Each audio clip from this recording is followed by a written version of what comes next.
বিসমিল্লাহির রহমানির রহিম। সুফিয়ানি বাদশাহ। শুরুতে শিন হরফ, নুন শেষেতে। সুফিয়ানি জন্মেবে ইয়াজিদি বংশে।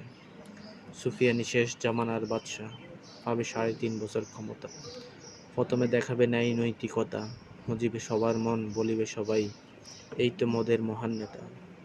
পশ্চিমা বিরোধী মনা, মসজিদে তার নামে হবে খুতবা। সুফিয়ানি তো শাম দেশবাসী, সবার উপর সে হবে বিজয়ী।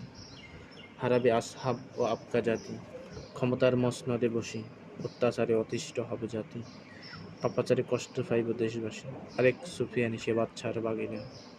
মাতৃগর্ভকাল তথা ৯ মাস তার ক্ষমতা।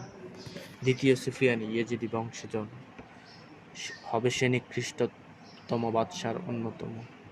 হারাবে একাধিকবার বড় বড় দলকে, ক্ষমতা দখলের লড়াইয়ের মাঠে।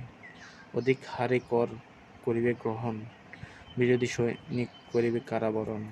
গর্ভবতী নারীর পেট চিরে বের করিবে বাদশা, যাদের দ্বারা চাইতো সাহায্য প্রার্থনা। সেই উলামায়ে কেরাম ও বুদ্ধিদাতা, বিরোধিতা করিলেই করিবে সে হত্যা।